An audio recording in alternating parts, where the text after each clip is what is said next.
ನಾರಾಯಣಾಯ ಪರಿಪೂರ್ಣಕಾರಣವಾಯ ವಿಶ್ವೋದಯಸ್ಥಿತಿಲಯೋನ್ನಿಯತಿಪ್ರದಾಯ ಜ್ಞಾನಪ್ರದಾಯ ವಿಬುಧಾಸುರಸೌಖ್ಯದುಃಖಸತ್ಕಾರಣಾಯ ವಿಗತಾಯ ನಮೋ ನಮಸ್ತೆ. ನಾರಾಯಣಂ ಸುರಗುರುಂ ಜಗದೇಕನಾಥಂ ಭಕ್ತಪ್ರಿಯಂ ಸಕಲಲೋಕನಮಸ್ಕೃತಂಚ ತ್ರೈಗುಣ್ಯವರ್ಜಿತಮಜಂ ಬಹುಮಾದ್ಯಮೀಶಂ ವಂದೇ ಭವಘ್ನಮರಾಸುರಸಿದ್ಧವನ್ಯ. ನಾರಾಯಣಂ ನಮಸ್ಕೃತ್ಯ ನರಂ ಚೈವ ನರೋತ್ತಮಂ ದೇವೀಂ ಸರಸ್ವತೀಂ ವ್ಯಾಸಂ ತತೋ ಜಯಮುದೀರಯೇ. ನಾರಾಯಣಂ ಗುಣೈಃ ಸರ್ವೈರುದೀರ್ಣಂ ದೋಷವರ್ಜಿತಂ ಜ್ಞೇಯಂ ಗಮ್ಯಂ ಗುರುಂಶ್ಚಾಪಿ ನತ್ವಾ ಸೂತ್ರಾರ್ಥ ಉಚ್ಯತೆ. ಓಂ ಧರ್ಮಕ್ಷೇತ್ರೇ ಕುರುಕ್ಷೇತ್ರೇ ಸಮವೇತಾಯುಯುತ್ಸವಃ ಮಾಮಕಾಃ ಪಾಂಡವಾಶ್ಚೈವ ಕಿಮಕುರ್ವತ ಸಂಜಯ. ದೇವಂ ನಾರಾಯಣಂ ನತ್ವಾ ಸರ್ವದೋಷವಿವರ್ಜಿತಂ ಪರಿಪೂರ್ಣಂ ಗುರುಂಶ್ಚಾನ್ ಗೀತಾರ್ಥಂ ವಕ್ಷ್ಯಾಮಿ ದೇಶತಃ. ಸಮಸ್ತಗುಣಸಂಪೂರ್ಣಂ ಸರ್ವದೋಷವಿವರ್ಜಿತಂ ನಾರಾಯಣಂ ನಮಸ್ಕೃತ್ಯ ಗೀತಾ ತಾತ್ಪರ್ಯಮುಚ್ಯತೆ. ಗುಣಗಣನಿಲಯಂ ಪತಿಂ ರಮಾಯಾಃ ಜಗದಘಧನಂಚ ವಾಸವಿ ಸೂನುಂ ಮುನಿಕುಲತಿಲಕಂಚ ಪೂರ್ಣಬೋಧಂ ಗುರುಮಪಿ ಪರಮಂ ಗುರುಂಚ ಮೇ ವಂದೇ. ಲಕ್ಷ್ಮೀನಾರಾಯಣಂ ನತ್ವಾ ಪೂರ್ಣಬೋಧಾದಿಕಾನ್ ಗುರೂನ್ ಕುರ್ಮ ಶ್ರೀಕೃಷ್ಣಗೀತಾಯಾಃ ಭಾಷ್ಯಾದ್ಯುಕ್ತಾರ್ಥಸಂಗ್ರಹಂ. ಏನಾಯಿತು? ಅನ್ನಾದ್ಭವಂತಿ ಭೂತಾನಿ ಪರ್ಜನ್ಯಾದನ್ನಸಂಭವಃ ಯಜ್ಞಾದ್ಭವತಿ ಪರ್ಜನ್ಯೋ ಯಜ್ಞಃ ಕರ್ಮಸಮುದ್ಭವಃ ಕರ್ಮ ಬ್ರಹ್ಮೋದ್ಭವಂ ವಿದ್ಧಿ ಬ್ರಹ್ಮಾಕ್ಷರಸಮುದ್ಭವಂ ತಸ್ಮಾತ್ ಸರ್ವಗತಂ ಬ್ರಹ್ಮ ನಿತ್ಯಂ ಯಜ್ಞೇ ಪ್ರತಿಷ್ಠಿತಂ. ಇಷ್ಟಾಯಿತು. ಇದರಲ್ಲಿ ಜಗಚ್ಚಕ್ರ ಇದು. ಜಗಚ್ಚಕ್ರ ಈ ರೀತಿ ಇರೋದ್ರಿಂದ ಅದರಲ್ಲಿ ನಮ್ಮ ರೋಲ್ ಏನಿದೆ ಅದರೊಳಗೆ? ಕರ್ಮ ಯಜ್ಞ. ಉಳಿದೆಲ್ಲ ನಡೀತಾ ಇರುತ್ತೆ. ಟ್ಯಾಕ್ಸ್ ಕೊಡೋದು ಇವ್ರಿಗೆ ಕೆಲಸ ಅಷ್ಟೇ, ಉಳಿದೆಲ್ಲ ಆ ವ್ಯವಸ್ಥೆ ಬೇರೆ ಇರುತ್ತೆ. ಅದನ್ನು ನಾವು ಎಂದೂ ಕೂಡ ಅಲ್ಲಿ ಭಂಗ ಬಂತು ಅಂದರೆ ಇಡೀ ಜಗಚ್ಚಕ್ರ ನಿಂತು ಹೋಗುತ್ತೆ. ಆ ಭಾರಿ ಪಾಪ ಅದು. ಜಗಚ್ಚಕ್ರ ನಿಲ್ಲಿಸೋದು ಅಂದ್ರೇನು? ಜಗತ್ತಿನ ಪ್ರವೃತ್ತಿಗೆ ಅಡ್ಡ ಬರೋದಾದ್ದರಿಂದ ಅದು ಕ್ಷಯಾಯ ಜಗತೋಹಿತಾಹ, ಜಗತ್ತಿನ ನಾಶಕ್ಕೆ ಕಾರಣವಾಗೋದ್ರಿಂದ ಮಹಾಪಾಪಕ್ಕೆ ಕಾರಣ ಅಂತ ಹೇಳಿ. ಹೇತ್ವಂತರಮಃ ಅನ್ನಾದಿತಿ ಯಜ್ಞ ಪರ್ಜನ್ಯಾನ್ನತ್ವಾತ್ ತತ್ಕಾರಣ ಮುಚ್ಯತೆ. ಪೂರ್ವಯಜ್ಞ ವಿವಕ್ಷಾಯಾಂಚ ತಶ್ಚ ಚಕ್ರಪ್ರವೇಶೋ ನ ಸಂಭವತಿ ತದ್ಧಿ ಆಪಾದ್ಯಂ ಕರ್ಮವಿಧಯೇ ನತು ಸಾಮ್ಯಮಾತ್ರೇಣ ಇದಂ ಕಾರ್ಯಂ. ಮೇಘಚಕ್ರಾಭಿಮಾನಿ ಚ ಪರ್ಜನ್ಯ ತಚ್ಚ ಯಜ್ಞಾದ್ಭವತಿ. ಪರ್ಜನ್ಯ ಅಂದರೆ ಸೂರ್ಯ. ದ್ವಾದಶ ಸೂರ್ಯರಲ್ಲಿ ಒಬ್ಬ ಪರ್ಜನ್ಯ ಅಂತಿದ್ದಾನೆ. ಅಗ್ನೌ ಪ್ರಾಸ್ತಾಹುತಿ ಸಮ್ಯಕ್ ಆದಿತ್ಯಮುಪತಿಷ್ಠತಿ. ಆದಿತ್ಯ ಜಾಯತೆ ವೃಷ್ಟಿ ವೃಷ್ಟೇರನ್ನಂ ತತಃ ಪ್ರಜಾ ಇತಿ ಸ್ಮೃತೇಶ್ಚ. ಉಭಯವಚನಾತ್ ಆದಿತ್ಯಾತ್ ಸಮುದ್ರಾಚ್ಚ ವಿರೋಧ. ಹಾಗೆ ಮಳೆ ಯಾವುದರಿಂದ ಬರುತ್ತೆ ಅಂದರೆ ಎಲ್ಲೆಲ್ಲಿ ಏನು ಹೇಳಿದೆ ಎಲ್ಲ ಸರಿಯೇ, ಅದರಲ್ಲಿ ತಾರತಮ್ಯ ಕ್ರಮ ತಗೋಬೇಕಷ್ಟೇ. ಅತಶ್ಚ ಯಜ್ಞಾತ್ ಪರ್ಜನ್ಯೋದ್ಭವ ಅಸಂಭವತಿ. ಯಜ್ಞ ಮಾಡೋದರಿಂದ ಪರ್ಜನ್ಯನ ಉದ್ಭವ ಆಗೋದರಿಂದ ಮಳೆ ಬೆಳೆ ಬಂದು ಜಗಚಕ್ರ ನಡೆಯುತ್ತೆ. ಯಜ್ಞೋ ಈಗ ಇಷ್ಟು ಹೇಳ್ತಾರೆ, ಯಜ್ಞೋ ದೇವತಾ ಮುದ್ದಿಶ್ಯ ದ್ರವ್ಯ ಪರಿತ್ಯಾಗ. ಇದಾಗಬೇಕು. ಯಜ್ಞ ಶಬ್ದಕ್ಕೆ ಒಂದು ಅರ್ಥ ಹೇಳಿದ್ರು. ಏನಂತ? ಯಜ್ಞ ಅರ್ಥಾತ್ ಕರ್ಮಣೋನ್ಯತ್ರ. ಯಾವ ಕರ್ಮವನ್ನು ಕೂಡ ಭಗವತ್ ಪ್ರೀತ್ಯರ್ಥವಾಗಿ ಮಾಡಿದಾಗ ಅದೇನಾಗುತ್ತೆ? ಬಂಧಕ ಆಗೋದಿಲ್ಲ. ಇದನ್ನು ಹೇಳಿದ್ರು. ಯಜ್ಞ ಅನ್ನೋದೇನು? ಯಜ್ಞೋ ದೇವತಾ ಮುದ್ದಿಶ್ಯ ದ್ರವ್ಯ ಪರಿತ್ಯಾಗ. ದೇವತೆಗಳನ್ನು ಉದ್ದೇಶಿಸಿ ದ್ರವ್ಯವನ್ನು ಕೊಡೋದು. ಸ್ವಾಹ ಅಂತ ಹೇಳ್ತೇವಲ್ಲ, ತಗೊಳ್ಳೋದು ಕೊಡೋದು. ಅದನ್ನೇನಂತ ಕರೀತಾರೆ? ದ್ರವ್ಯ ಪರಿತ್ಯಾಗ. ಆ ಸಮರ್ಪಣೆ. ಪರಿತ್ಯಾಗ ಶಬ್ದಕ್ಕೆ ಎಸೆಯೋದು ಅಂತಲ್ಲ, ಸಮರ್ಪಣೆ ಮಾಡೋದು ಅಂತ ಅರ್ಥ. ಕರ್ಮ ಇತರ ಕ್ರಿಯಾ. ನೋಡಿ, ಯಜ್ಞಕ್ಕೂ ಕರ್ಮಕ್ಕೇನು ವ್ಯತ್ಯಾಸ ಅಂದರೆ, ಯಜ್ಞ ಅದಕ್ಕೆ ಕುರುಪಾಂಡವ ನ್ಯಾಯ ಅಂತ ಕರೀತಾರೆ. ಕುರುಪಾಂಡವ ನ್ಯಾಯ ಅಂದ್ರೇನು? ಪಾಂಡವರು ಕೌರವರೇ, ಕುರುವಂಶದವರೇ. ಆದರೆ ಕೌರವರು ಅಂದ ತಕ್ಷಣ ಬೇರೆ ಚಿತ್ರಣ ಸಿಗುತ್ತೆ, ಪಾಂಡವರು ಅಂದರೆ ಬೇರೆ ಆಗುತ್ತೆ. ಆ ದೃಷ್ಟಿಯಿಂದ ಕರ್ಮ ಅಂಬೋದು ಜನರಲ್, ಯಜ್ಞ ಅಂಬೋದು ಪರ್ಟಿಕ್ಯುಲರ್. ಆದ್ದರಿಂದ ಮನೆ ಕೆಲಸ ಮಾಡಬೇಕು, ಆಫೀಸ್ ಕೆಲಸ ಮಾಡಬೇಕು ಅಂತೀವಲ್ಲ, ಎರಡೂ ಕೆಲಸನೇ. ಆದರೆ ಪ್ರಧಾನವಾದ ಯಾವುದು ಇದರೊಳಗೆ? ಎರಡೂ ನಡಿಬೇಕಾದ್ರೆ ಅದು ಪ್ರಧಾನ ಆಗಬೇಕು. ಯಜ್ಞ ಅನ್ನೋದು ಹಾಗೆ. ದೇವತಾ ಮುದ್ದಿಶ್ಯ ದ್ರವ್ಯ ಪರಿತ್ಯಾಗ. ಕರ್ಮ ಬ್ರಹ್ಮೋದ್ಭವಂ ವಿದ್ಧಿ ಬ್ರಹ್ಮಾಕ್ಷರ ಸಮುದ್ಭವಂ ತಸ್ಮಾತ್ ಸರ್ವಗತಂ ಬ್ರಹ್ಮ ನಿತ್ಯಂ ಯಜ್ಞೇ ಪ್ರತಿಷ್ಠಿತ. ಕರ್ಮ ಬ್ರಹ್ಮಣೋ ಜಾಯತೆ. ಕರ್ಮ ಯಾರಿಂದ ಬರಬೇಕು ಅಂದರೆ ಭಗವಂತನಿಂದ. ತೇನ ವಿನಾ ತೃಣಮಪಿ ನ ಚಲತಿ. ಒಂದು ಏಷ ಹೇವ ಸಾಧು ಕರ್ಮ ಕಾರಯತಿ. ಸಾಧು ಪ್ರತಿಯೊಂದು ಕರ್ಮವನ್ನು ಮಾಡಿಸೋದು ಯಾರು? ಪರಮಾತ್ಮನೇ. ಮುಂದೆ ಬರುತ್ತೆ ಪ್ರತಿಯೊಂದು ಕೂಡ ನಾನೇ ಮಾಡಿಸ್ತೇವೆ ದೇವರು ಹೇಳ್ತಾರೆ. ಅದರ ಯತ್ಕರೋಷಿ ಯದಸ್ನ್ಯಾಸ ಹೇಳಬೇಕಾದ್ರೆ, ಪಶ್ಚನ್ ಶೃಣ್ವನ್ ಹೇಳಬೇಕಾದ್ರೆ ಬಂದಿರೋ ಅಂಶ.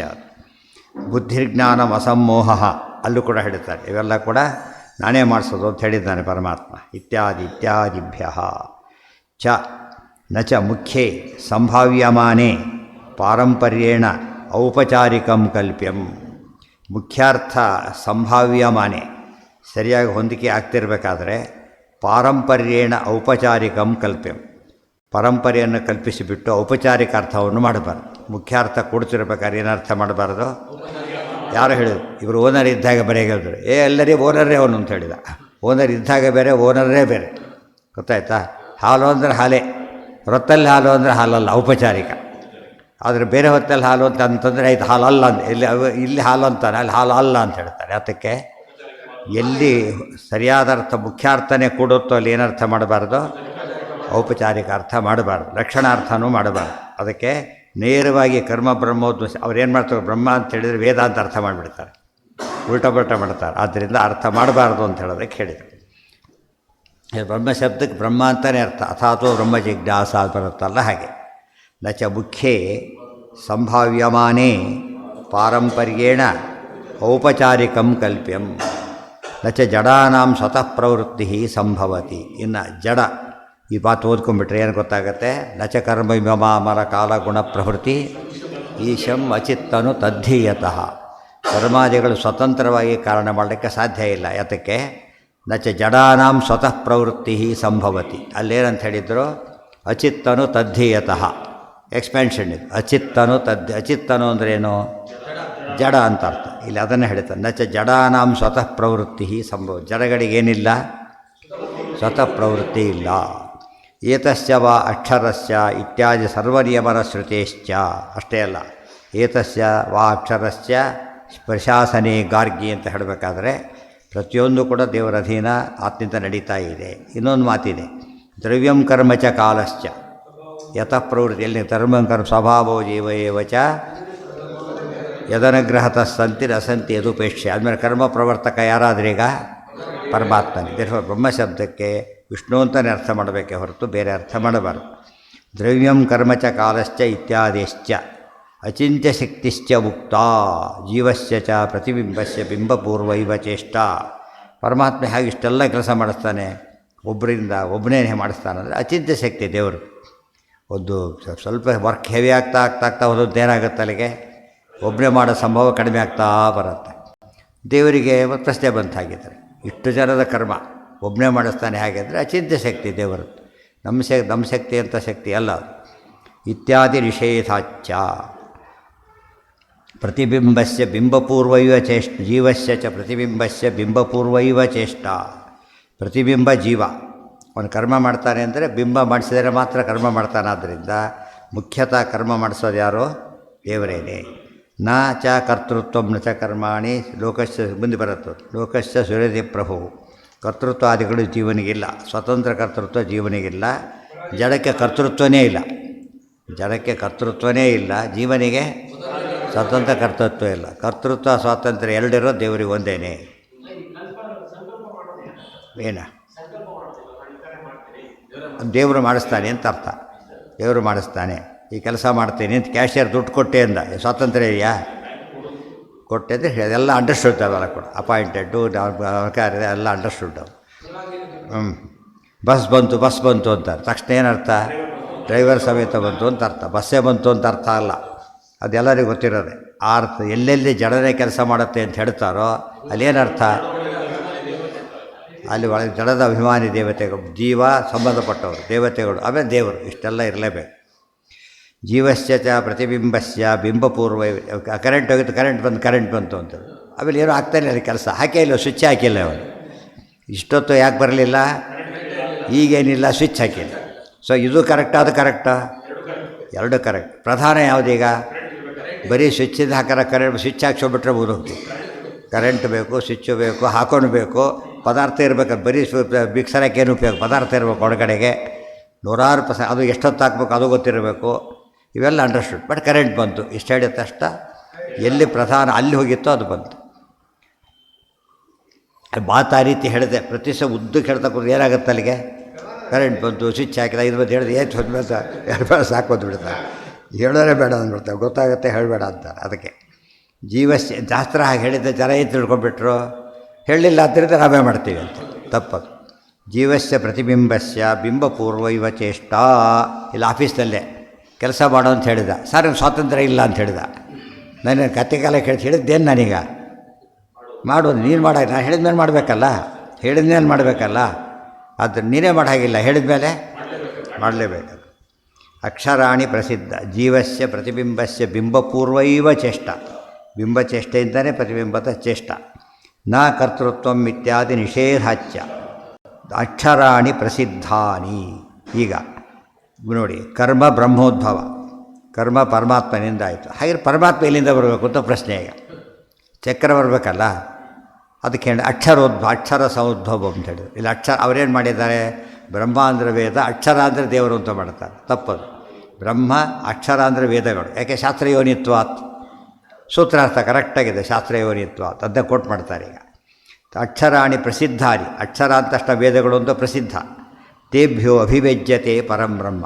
ದೇವರು ವೇದದಿಂದ ಹುಟ್ಟುತ್ತಾನೆ ಅಂದರೆ ಹುಟ್ಟೋದಿಲ್ಲ, ಏನಾಗ್ತಾನೆ? ಅಭಿವ್ಯಕ್ತನಾಗ್ತಾನೆ. ಅಂದರೆ ಇದರಿಂದ ಯೋನಿತ್ವ ಶಬ್ದ ಹೊಸ ಅರ್ಥ ಬಂತೀಗ. ಶಾಸ್ತ್ರ ಯೋನಿತ್ವ ಅಂತೇನು ಅರ್ಥ?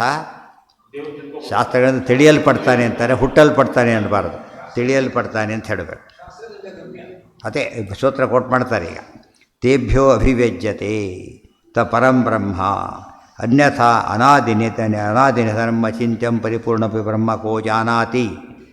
ವೇದಗಳು ಹೇಳದೆ ಹೋಗಿದ್ದರೆ ಅನಾದಿಯಾದ ಅನಾದಿ ನಿಧನ, ಆದಿ ಇಲ್ಲದ ಅಂತ್ಯವಿಲ್ಲದ ಅಚಿಂತ್ಯನಾದ ಪರಿಪೂರ್ಣನಾದ ಪರಬ್ರಹ್ಮನನ್ನು ಕೋ ಜಾನಾತಿ ಯಾರು ತಿಳ್ಕೊತಾ ಇದ್ರು? ವೇದಗಳು ತಿಳಿಸ್ದೆ ಹೋಗಿದ್ದರೆ ತಿಳಿದುಕೊಳ್ಳೋಕ್ಕಾಗ್ತಿರಲಿಲ್ಲ. ಪರಂ ಬ್ರಹ್ಮ ಅನ್ಯಥಾ ಅನಾದಿ ನಿಧನಂ ಅಚಿಂತ್ಯಂ ಪರಿಪೂರ್ಣಮಪಿ ಬ್ರಹ್ಮ ಕೋ ಜಾನಾತಿ ನ ಚ ರೂಢಿಂವಿನ ಯೋಗಾಂಗೀಕಾರೋ ಯುಕ್ತ. ಆದಿ ನಿಧನ, ಆದಿ ಅಂದ್ರೇನು? ಹುಟ್ಟು. ನಿಧನ ಅಂದರೆ ಸಾವು. ನ ಆದಿ ನಿಧನೇ, ಆ ಹುಟ್ಟು ಇಲ್ಲ ಸಾವಿಲ್ಲ ಅಂತ ಅರ್ಥ. ಗೊತ್ತಾಯ್ತಾ? ಅನಾದಿ ನಿಧನ ಗೊತ್ತಾಯ್ತು. ಈ ಅನಾದಿ ಅವನ ನಿಧನ ಹೀಗೆ ಬಿಡಿಸ್ಬಾರ್ದು. ನಾ ಕಾಮನ್ನು, ಆದಿನೂ ನ, ನಿಧನನೂ ನ. ಆದಿ ಅಂದರೆ ಹುಟ್ಟು, ನಿಧನ ಅಂದರೆ ಸಾವು. ಹುಟ್ಟು ಸಾವುಗಳಿಲ್ಲದ ಅಂತ ಅರ್ಥ ಅದಕ್ಕೆ. ಹೌದು. ಅನಾದಿ ನಿಧನೋ ಧಾತ ಅನ್ಯಥಾ ಅನಾದಿ ನಿಧನಂ ಅಚಿಂತ್ಯಂ ಪರಿಪೂರ್ಣಪಿ ಬ್ರಹ್ಮ ಕೋ ಜಾನಾತಿ ನ ಚ ರೂಢಿಂವಿನ ಯೋಗಾಂಗೀಕಾರೋ ಯುಕ್ತ. ಹಾಗೆ ಅದಕ್ಕೆ ಯೋಗಿಗೆ ಅರ್ಥ ಮಾಡೋಣ ಅಂದರೆ ಮಾಡಬಾರ್ದು. ರೂಢಿ ಯಾವಾಗ ಕೊಡುತ್ತೆ ಆಗ ಏನು ಮಾಡಬೇಕಾಗ? ರೂಢಿನೇ ಪ್ರಧಾನ ಮಾಡ್ಕೋಬೇಕು, ಯೋಗಾಂಗೀಕಾರ ಮಾಡಬಾರ್ದು. ಯಾವಾಗ ರೂಢಿಗೆ ಬಾಧ ಬಂತು ಅವಾಗ ಏನು ಹೇಳಬೇಕು? ಆಗ ಹೋಗ್ಬೇಕು. ಹಾಗೆ ರೂಢಿ ಯೋಗ, ವಾಚ್ಯಾರ್ಥ ಗೌಣಾರ್ಥ ಎರಡು ಹಾಗೇನೆ. ರೂಢಿ ಅಂತ ಹೇಳಿದ್ರೆ ವಾಚ್ಯಾರ್ಥನೇ. ವಾಚ್ಯಾರ್ಥ ಫಸ್ಟ್ ಇಟ್ಕೋಬೇಕು, ಅದು ಕೂಡದೆ ಹೋದಾಗ ಗೌಣಾರ್ಥ, ಆಮೇಲೆ ಲಕ್ಷಣ, ಅನೇಕ ಅರ್ಥಗಳಿವೆ. ಫಸ್ಟ್ ಪ್ರಿಫರೆನ್ಸ್ ಯಾವಾಗಲೂ ರೂಢಿಗೆ ಕೊಡಬೇಕು. ಅದು ಯುದ್ಧದ ರೂಢಿ ಕೊಟ್ಟರೆ ಯೋಗ ಅಂತ ಏನೋ ಯುದ್ಧದ ರೂಢಿ ಆಗಿಬಿಡುತ್ತೆ ಕೊನೆಗೆ. ನಮಗೆ ನಮ್ಮ ದೃಷ್ಟಿಯಲ್ಲಿ ಯೋಗ ಆದರೂ ಕೂಡ ವಿದ್ವಾಂಸರ ದೃಷ್ಟಿಯಲ್ಲಿ ಏನದು? ರೂಢಿನೇ. ಯುದ್ಧದ ರೂಢಿ ಅದು. ವಿದ್ವಾಂಸರು ಟೆಕ್ನಿಕಲಿ, ನಮಗೆ ಟೆಕ್ನಿಕಲಿ ಅಂದರೆ ಹೊಸ್ತು, ಟೆಕ್ನಿಕಲ್ ಪೀಪಲಿಗೆ ಅದೇ ಕಾಮನ್. ಗೊತ್ತಾಯ್ತಾ? ಟೆಕ್ನಿಕಲ್ ಪೀಪಲಿಗೆ ಆ ಅರ್ಥನೇ ಉಪಯೋಗಿಸೋದು, ಈ ಅರ್ಥ ಉಪಯೋಗಿಸೋದೇ ಇಲ್ಲ. ಹಿಡಿತಾ? ಈ ಮೆಡಿಕಲ್ ಎಮರ್ಜೆನ್ಸಿ ಬೇರೆ, ಡಾಕ್ಟ್ರ್ ಎಮರ್ಜೆನ್ಸಿ ಬೇರೆ. ಹಾಸ್ಪಿಟಲ್ ಎಮರ್ಜೆನ್ಸಿ ಏನರ್ಥ? ಎಮರ್ಜೆನ್ಸಿ ಡಿಕ್ಲೇರ್ ಆಗಿಬಿಡ್ತಾ ಅಂತ ಕೇಳೋದಿಲ್ಲ. ಅಲ್ಲಿ ಕೇಸ್ ಬಗ್ಗೆ ಮಾತಾಡ್ತಿದ್ದಾರೆ ಅಷ್ಟೇ ಅವರು. ಇಲ್ಲಿ ಎಮರ್ಜೆನ್ಸಿ ಡಿಕ್ಲೇರ್ ಆಗಿದೆ ಅಂದರೆ ರೋಗ ಬಂತ ಯಾರಿಗಾರು ಅಂತ ಕೇಳಬಾರ್ದು. ಈ ಎರಡು ಪದ ಒಂದೇ ಆದರೂ ಕೂಡ ಆ ಪ್ರಸಂಗಕ್ಕೆ ತಕ್ಕಂತೆ ಅರ್ಥ ಬೇರೆ ಆಗುತ್ತೆ. ಆ ಪ್ರಸಂಗದಲ್ಲಿ ಅರ್ಥ ಆಗಿಬಿಡುತ್ತದೆ. ಪರಾಮರ್ಶಾಚ್ಯ ನ ಚ ರೂಢಿಂವಿನ ಯೋಗಾಂಗೀಕಾರೋ ಯುಕ್ತ.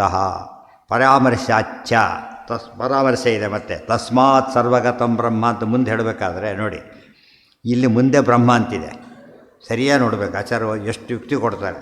ಉಪಕ್ರಮಾದಿ ಉಪಸಂಹಾರ ಹೇಗೆ ಅಪ್ಲೈ ಮಾಡಬೇಕು ತೋರಿಸ್ತಾರೆ. ಒಂದಕ್ಕೆ ಮಾಡಿದ್ಮೇಲೆ ಉಳಿದಕ್ಕೆಲ್ಲ ಅಪ್ಲೈ ಮಾಡ್ಕೋಬೇಕು. ಕರ್ಮ ಬ್ರಹ್ಮೋದ್ಭವ ಅಂತ ಅಲ್ಲಿದೆ. ಮುಂದೆ ತಸ್ಮಾತ್ ಸರ್ವಗತಂ ಬ್ರಹ್ಮ ಅಂತಿದೆ. ಈ ಬ್ರಹ್ಮ ಶಬ್ದಕ್ಕೆ ಅವರು ಬ್ರಹ್ಮ ಅಂತಲೇ ಅರ್ಥ ಮಾಡ್ತಾರೆ. ಅರ್ಥ ಆಯ್ತಾ? ಹಿಂದೆ ಇದೇ ಶ್ಲೋಕದೊಳಗೆ ಹಿಂದೆ ವೇದ ಅಂತ ಅರ್ಥ ಮಾಡಿ ಬ್ರಹ್ಮ ತ್ಯಾಗ ಅರ್ಥ ಮಾಡ್ತೀರಿ ಹಾಗಿದ್ರೆ. ಇಲ್ಲಿ ಬ್ರಹ್ಮ ಅಂದರೆ ಏನೋ ಅಲ್ಲೂ ಬ್ರಹ್ಮ ಅದೇನೆ. ಅದಕ್ಕೇನಂತ ಪ್ರಾಯಪಾಠ ಅಂತ. ಪ್ರಾಯಪಾಠ ಅಂದ್ರೇನೋ ಒಂದು ಕಡೆ ಮಾಡಿದ ಅರ್ಥನ ಅದೇ ಸೀಕ್ವೆನ್ಸಲ್ಲಿ ಚೇಂಜ್ ಮಾಡಬಾರ್ದು. ಬೇರೆ ಆದರೂ ಒಂದೇ ಸೆಂಟೆನ್ಸ್ ಇದೆ, ಅವಾಗೇನು ಮಾಡ್ಬೋದು, ಪ್ರಣವ್ ಹಿಂದೆ ಹಿಡಿದು ತೊಗೋಬೇಕು. ಒಂದು 2 ಲೈನ್ ಆದ್ಮೇಲೆ ಬಂತು, ಆಗ ಪ್ರಣವ್ ಹತ್ತಿರಕ್ಕೆ ಬರುತ್ತೆ, ದೂರದಕ್ಕೆ ಪ್ರಣವನ ಆಗಲ್ಲ, ಹತ್ತಿರದಕ್ಕೆ ಬರುತ್ತೆ. ಮತ್ತು ಪ್ರಣವನ್ ಮಾಡ್ಕೋಬೇಕಾದ್ರೆ ನವನಿಗೆ ಏನಾಗಬೇಕು, ಅದು ಪ್ರಣವನು ರಿಲೇಟ್ ಆಗಬೇಕು. ಎಲ್ಲೋ ಇದ್ರೆ ನೋನ್ ಮಾಡ್ಲಿಕ್ಕೆ ಬರೋದಿಲ್ಲ. ಅಲ್ಲಿ ಏನು ಇಮ್ಮಿಡಿಯೇಟಾಗಿರುತ್ತೆ, Rama comes and he says. He ಅಂದರೆ ಯಾರೀಗ ರಾಮ, ಯಾತಕ್ಕೆ ಇಮ್ಮಿಡಿಯೇಟ್ ಆತಾಗ. ಎಲ್ಲೋ ಹರಿಯತ್ ಹಿಂದೆ ಬರುತ್ತೆ, ಲಕ್ಷ್ಮಣ ಬಂದರೆ ಅದು ಸೇರಿಸ್ಬಾರ್ದು, ಹತ್ತಿರದಲ್ಲಿ ಬಂದು ಅರ್ಥ ಮಾಡಬೇಕು, ಬೇರೆ ಮಾಡಬಾರ್ದು. ಕರ್ಮ ಬ್ರಹ್ಮೋದ್ಭವಂ ವಿದ್ಧಿ ಬ್ರಹ್ಮಾಕ್ಷರ ಸಮುದ್ಭವಂ. ತಸ್ಮಾತ್ ಯಾವುದೋ ಒಂದು ಆ್ಯಕ್ಟರು ಒಂದರಲ್ಲಿ ವಿಲನ್ ಆಗಿರ್ತಾರೆ, ಒಂದು ಹೀರೋ ಆಗಿರ್ತಾನೆ. ಬಟ್ ಆ ಸಿನಿಮಾದ ಮಟ್ಟಿಗೆ ಏನಾಗಿರ್ಬೇಕು, ಅವನು ಹೀರೋ ಆದರೆ ಹೀರೋ ಇಲ್ಲ, ಬದುಕು ಮಿಕ್ಸಪ್ ಮಾಡಿಬಿಟ್ರೆ ಅಲ್ಲಿ ವಿಲನ್ ಆಗಿದೆ ಇಲ್ಲೂ ವಿಲನ್ ಆಗಿರ್ಬೋದು ಅಂತೇಳಿ ಮಾಡಬಾರ್ದು. ಯಾಕೆಂದ್ರೆ ಏನದು ಪೂರ್ತಿ ಬೇರೆ. ಅದಕ್ಕೆ ನಚ ಅಲ್ಲಿ ಮುಖ್ಯ ಸತಿ ಅಂದರೆ ಹೇಗೋ ನಚ ರೂಢಿಂ ವಿನ ಯೋಗಾಂಗೀಕಾರೋ ಯುಕ್ತ. ಯೋಗ ಅಂದರೆ ಯೋಗಾಂಗಿ, ಇದು ಯೋಗ ಶಬ್ದ ಇದಲ್ಲ, ಕರ್ಮಯೋಗ ಜ್ಞಾನಯೋಗ ಅಲ್ಲ, ಯೌಗಿಕ ಅರ್ಥ ಅಂತ ಅರ್ಥ. ಇಲ್ಲಿ ಅರ್ಥ ನೋಡಿ, ಕಾಂಟೆಸ್ಟಲ್ಲಿ ಯೋಗ ಶಬ್ದ ಕರೆಕ್ಟ್ ಅರ್ಥ ಆಗುತ್ತೆ. ಆ ಯೋಗ ಅಂತ ಅರ್ಥ ಮಾಡ್ಕೊಂಡ್ಬಿಟ್ರೆ ಯೋಗ ಮಾಡಿಕೊಡ್ದು ಅಂತ ಹೇಳ್ತಾನೆ ಇಲ್ಲಿ ಅಂತ ಆಗಿಬಿಡುತ್ತೆ. ಯೋಗಾಂಗೀಕಾರ ಯುಕ್ತವಲ್ಲ, ಕರ್ಮಯೋಗ ಜ್ಞಾನಗಳು ಯುಕ್ತವಲ್ಲ ಅಂತ ಅರ್ಥ ಮಾಡಬಾರ್ದು. ಡಿಫರೆನ್ಸ್ ಬಂದಾಗ ಎರಡೂ ಕೂಡಿದರೆ ಫಸ್ಟ್ ಕ್ಲಾಸ್, ಅದು ಯೋಚನೆ ಇಲ್ಲ. ಡಿಫರೆನ್ಸ್ ಬಂದಾಗ ಪ್ರಸಂಗ ನೋಡಬೇಕು, ಯಾರಿಗೆ ಹೇಳ್ತಾರೆ ಅಂತೇಳಿ. ದೇವ್ರಿಗೆ ಹೇಳೋದಾದಾಗ ಮುಖ್ಯಾರ್ಥ ಅಗ್ನಿ, ರೂಢಾರ್ಥ ಇರೋದು ಅಗ್ನಿ ಅಂಥೇಳಿ, ಯೌಗಿಕ ಅರ್ಥ ದೇವರು ಅಂತ ಗೊತ್ತಾಯ್ತಾ. ವೇದಗಳಲ್ಲಿ ಆದಷ್ಟು ಯಾವುದಕ್ಕೆ ಪ್ರಿಫರೆನ್ಸ್ ಕೊಡಬೇಕು ಅದಕ್ಕೆ ಕೊಡಬೇಕು, ಟೆಕ್ನಿಕಲ್ ಅದು. ಪರಾಮರ್ಶ್ಯಾಚ್ಚ ತಸ್ಮಾತ್ ಸರ್ವಗತಂ ಬ್ರಹ್ಮ ಇತಿ. ಬ್ರಹ್ಮೈಕ ನಹಿ ಏಕಶಬ್ದೇನ ದ್ವಿರುಕ್ತೇನ ಭೇದಶ್ರುತಿಂ ವಿನಾ ವಸ್ತುದ್ವಯಂ ಕುತ್ರಚಿತ್ ಉಚ್ಯತೆ. ಎಷ್ಟು ಲೈನ್ ಹೇಗಿದೆ ನೋಡಿ. ನಹಿ ಏಕಶಬ್ದೇನ ದ್ವಿರುಕ್ತೇನ ಭೇದಶ್ರುತಿಂ ವಿನಾ ವಸ್ತುದ್ವಯಂ ಕುತ್ರಚಿತ್ ಉಚ್ಯತೆ. ಒಂದೇ ಒಂದು ಶಬ್ದ 2 ಸರ್ತಿ ಹೇಳಿದಾಗ ಅಯ್ಯ 2 ಸರ್ತಿ ಏನಂತ ಅರ್ಥ ಮಾಡಬೇಕು, ಸೇಮ್ ಅರ್ಥನೇ ಮಾಡಬೇಕು. ಯಾವ ಬೇರೆ ಮಾಡಬೇಕು, ಭೇದಶ್ರುತಿಂ ವಿನಾ. ಅದು ಭೇದ ಅಂತ ಹೇಳೋ ಸ್ಪೆಸಿಫಿಕ್ ವರ್ಡ್ ಇದ್ದರೆ ಏನು ಮಾಡಬೇಕಾಗ ಬೇರೆ ಮಾಡಬೇಕು. ಇಲ್ದವ್ರು ಏನು ಅರ್ಥ ಮಾಡಬೇಕು, 2 ಸರ್ತಿ ಬಂದಾಗ ಅದೇ ಅರ್ಥನೇ ಮಾಡಬೇಕು. ನೋಡಿ, ಬಾಧಕ ಏನು, ಭೇದಶ್ರುತಿ. ಭೇದಶ್ರುತಿಯನ್ನು ಬಾಧಕ ಇಲ್ಲದೆ ಹೋದರೆ ಒಂದು ಸರ್ತಿ ಬಂದ ಶಬ್ದ ಮತ್ತೆ ರಿಪೀಟ್ ಆದರೆ ಮೊದಲೇನು ಅರ್ಥ ಮಾಡ್ತೀರೋ ಆಮೇಲೆ ಅದೇ ಅರ್ಥನೇ ಮಾಡಬೇಕು. ಇವೆಲ್ಲ ನಿಯಮಗಳು. ಇಂಥ ನಿಯಮ ಗೊತ್ತಾದ ಮೇಲೆ ಬೇರೆ ಎಷ್ಟೋ ಪ್ರಸಂಗ ಅಪ್ಲೈ ಮಾಡಲಿಕ್ಕೆ ಬರುತ್ತಿದೆ. ಇಲ್ಲಿ ಮಾಡಿದ್ದೆ ಇಲ್ಲೊಂದೇ ಮಾಡಬಾರ್ದು, ಮತ್ತೆ ಅಪ್ಲೈ ಮಾಡ್ಕೋಬೇಕಾದ್ರೆ.